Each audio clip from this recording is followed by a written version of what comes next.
কষ্ট পাচ্ছেন কি কয়টা বলছিলাম এক আওয়াজে আরো জোরে বলুন কয়টা এক নম্বর আল্লাহর সাথে শিরিক করা দুই নম্বর মা বাবার সাথে খারাপ আচরণ করা তিন নম্বর হচ্ছে আলা ওয়া কাউলুজ জুর মিথ্যা কথা বলা মিথ্যা সাক্ষ্য দেওয়া এরকম লোক আছে কিনা বলেন মিথ্যা কথা বলে মিথ্যা মামলা করে মিথ্যা মোকদ্দমা দিয়ে ভালো মানুষকে জেলখানার ভিতরে প্রবেশ করা এরকম মানুষ আছে না নাই খবরদার একটা ভালো মানুষের উপর যদি আপনি মিথ্যা মামলা দিয়ে মিথ্যা মোকদ্দমা দিয়ে আপনি যদি জেলখানার ভিতরে ঢোকান আপনি জীবনে বহুবার হজ করেছেন জীবনে বহুবার আল্লাহর ইবাদত করেছেন বহুবার আল্লাহর পায়ে মাথা নত করে সিজদা দিয়ে চোখের পানি ছেড়ে দিয়ে আপনি কেঁদেছেন মনে রাখবেন কিয়ামতের ময়দানে আপনার জীবনের এই আমল যেই লোকটার বিরুদ্ধে আপনি মিথ্যা মামলা দিয়েছেন আপনার জীবনের আমলটাকে দিয়া দিতে হবে কথা বুঝতেছেন আর কোরআন মাজিদে আল্লাহ বলছেন যারা মানুষের উপর মিথ্যা তহমত দেয় মিথ্যা মামলা দেয় মানুষের উপর জুলুম করে মিথ্যা কথা বলে মানুষের উপর মিথ্যা তহমত এটা জুলুম কিনা বলেন তো কথা বলেন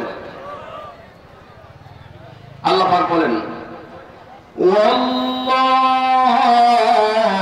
লা ইয়াহদিল কওমান যালিমিন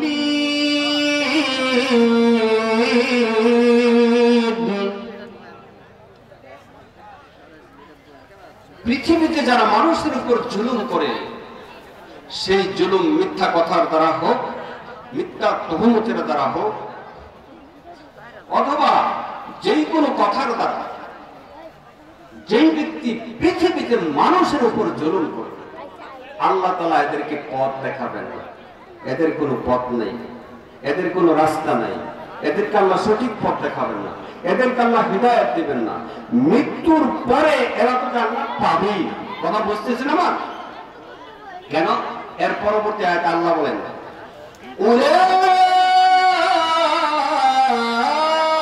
উলাইকা জাযাউহুম আন্না আলাইহিম লা'নাতুল্লাহি ওয়াল মালাইকাতি ওয়ান নাসি আজমাঈন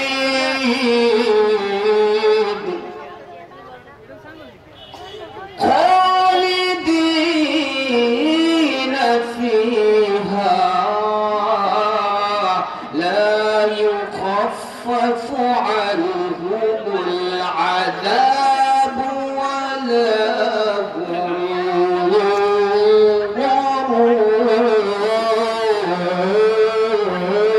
হুম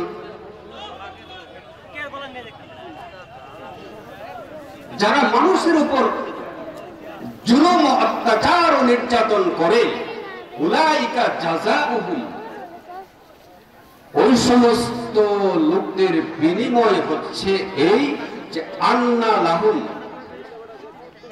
উলাইকা জাযাউহুম আন্না আলাইহিম লা'নাতাল্লাহ ওই সমস্ত লোকদের উপর আল্লাহর অভিশাপ আল্লাহ পাক এদের প্রতি অসন্তুষ্ট কথা বুঝতেছেন ওয়াল মালাইকা আল্লাহ পাকের যত ফেরেশতা আছে সমস্ত ফেরেশতাগণের অভিশাপ ওয়ান নাসি আজমাইন तमाम পৃথিবীর সমস্ত মানুষের অভিশাপ কাদের উপর কথা বলেন কাদের উপর যারা মানুষের উপর মিথ্যা তহমত দিয়ে মানুষের উপর জুলুম অত্যাচার করে এরকম মানুষ যারা আমাদের সমাজে আছে কথা বুঝেন নাই আমি আগেই বলছি কিচ্ছা বলি নাই সরাসরি কোরআন থেকে বলছি তাদের উপর আল্লাহর অভিশাপ ফেরেশতাগণের অভিশাপ तमाम পৃথিবীর সমস্ত মানুষের অভিশাপ খালিদিন ফিহা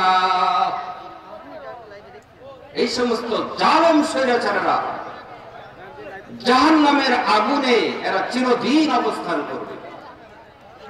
চিরদিন বলতে কতদিন আল্লাহু আলাম, কে ভালো জানেন? আল্লাহ। কে ভালো জানেন ভাই?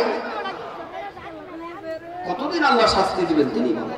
খালিদিনা ফিহা, এরা জাহান্নামের আগুনে দাউ দাউ করে জ্বলতে থাকবে। লা ইউখাফফাফু আনহুমুল আযাব ওয়া লা হুম ينظرون।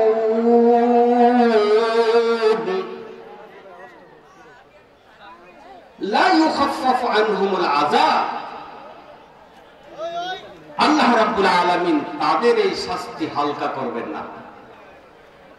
ওয়ালা হুম ইউনজারুন, এদেরকে অবকাশও দিবেন না যে 1 বছর 2 বছর 3 বছর 10 বছর দুজকের আগুনে দাউ দাউ করে জ্বলছে, এখন তো অব্যাহতি দেই। কথা বলেন, এই সুযোগ দেওয়া হবে না। ভাইরা আমার, বন্ধুরা আমার, পর্দার আড়ালের মা ও বোনেরা, আপনাদের উদ্দেশ্যে বলছি, সকলের উদ্দেশ্যে আমি বলছি, এই দুনিয়াটা চিরস্থায়ী নয়। কথা বলেন, দুনিয়াটা চিরস্থায়ী নয়। এই 60-70 বছর হায়াতে জিন্দেগি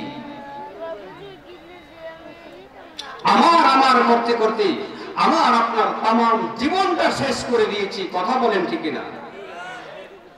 সন্তানের পিছে, স্ত্রীর পিছনে, জমিনের পিছনে, বাড়ির পিছনে, নারীর পিছনে জীবনকে কুরবান করে দিচ্ছি, আল্লাহর আখিরাতকে ভুলে গেছি। কথা বলেন ঠিক না? দুনিয়ার এই জিন্দেগিটা হচ্ছে ক্ষণস্থায়ী।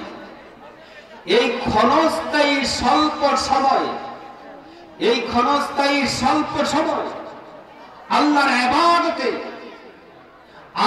ইবাদতে কাটিয়ে আল্লাহর ভয়ে জীবনটাকে যদি আপনি কুরবান করে দিতে পারেন, নসিবে ঈমান জুটে যাবে। আর জীবনের শেষ নিঃশ্বাসে এই জবানে কালেমা বের হলে, ঈমান নিয়ে মরতে পারলে আল্লাহ তাআলা ফাদাখালাল জান্নাহ, মৃত্যুর পরে বিনা হিসেবে আপনাকে জান্নাতি মেহমান বানিয়ে দিবেন। চিৎকার করে বলুন সুবহানাল্লাহ। তার মূল উদ্দেশ্য একটাই, এই যে আলোচনা এখন থেকে যতক্ষণ পর্যন্ত চলবে, এই আলোচনার মূল মাকসাদ, মূল উদ্দেশ্য হচ্ছে একটা, আমার আপনার নিয়তকে সলিড করা, নিয়তকে ঠিক করা। আর যত আলোচনা শুনবো একমাত্র আল্লাহকে রাজি খুশি করার জন্য, আল্লাহর ভয়ে আমরা আলোচনা করব, আলোচনা শুনবো, কোরআন এবং হাদিসের কথা বলবো, কোরআন এবং হাদিসের কথা শুনবো। কথা বলেন ঠিক কিনা? কোরআন হাদিসের বাহিরে কোনো কথা আমরা শুনবো না। একটা হাদিস শুনেন, এই হাদিসটা বলে আমার আলোচনা শেষ করছি। বিহি قال البخاري وحدثنا المكي بن ابراهيم قال حدثنا يزيد عن سلمة هو ابن الاقوى قال سمعت النبي صلى الله عليه وسلم من يقول علي ما لم اقل فليتبوأ مقعده من النار رواه البخاري। শুধু হাদিসটার অনুবাদ শুনেন। রাসূল বলছেন, যে ব্যক্তি আমার উপর মিথ্যা হাদিস বর্ণনা করলো, কি হাদিস? যাহা রাসূল বলেন নাই, রাসূল করিম সাল্লাল্লাহু আলাইহি ওয়াসাল্লাম থেকে প্রমাণ নাই, দলিল নাই, সহিহ হাদিস দ্বারা প্রমাণ নাই, যা মওযু, বানানো, জাল হাদিস, জাল ঘটনা, এরকম অনেকে আলোচনা করেন। কথা বলেন ঠিক না? রাসূল বলেছেন, যে ব্যক্তি আমার উপর মিথ্যা হাদিস বর্ণনা করলো, মালাম আকুল, যে হাদিস আমি নবী বলি নাই, ফালিয়াতাবাওয়াউ মাকাদাহু মিনান নার, সে যেন তার স্থানটা নিজেই দুজকের আগুনে নির্ধারণ করে নেয়। আমার কথা বুঝতেছেন? এজন্য আমরা আমাদের এই মাহফিলে আমরা যাদেরকে দাওয়াত করে এনেছি, আজকের এই মাহফিলের সভাপতির দায়িত্ব আমি, গুনাহগার আমাকে আপনারা দিয়েছেন। আমি বক্তাদের উদ্দেশ্যে একটা কথাই বলছি, যে আপনারা সকলেই কোরআন এবং হাদিস থেকে সহি কথা, কোরআন এবং কোরআনের সহি তাফসীর এখানে আলোচনা করে আমাদেরকে বোঝাবেন। আমরা যেন পরকালের পথে অর্জন করতে পারি, আমরা যেন এখান থেকে খাঁটি মুমিন হয়ে আল্লাহর ভয় হৃদয়ের মধ্যে নিয়ে আমরা যেন খাঁটি মুমিন হয়ে মাহফিল থেকে যেতে পারি। আল্লাহ তাআলা আমাদের সবাইকে সে তৌফিক দান করুন। সবাই বলুন আল্লাহুম্মা আমিন। আর যারা উলামায়ে কেরাম আমরা এখানে দাওয়াত দিয়ে ওনাদেরকে আহ্বান করে এখানে এনেছি, ওনারাও কোরআন এবং হাদিসের সহি সহি কথা যেন বলতে পারেন, সহি উদ্ধৃতি দিয়ে বিভিন্ন কিতাবের রেফারেন্স দিয়ে যেন ওনারা কোরআন হাদিস থেকে কথা বলতে পারেন। আল্লাহ তাআলা তাদের সবাইকে সেই তৌফিক দান করুন। সবাই এক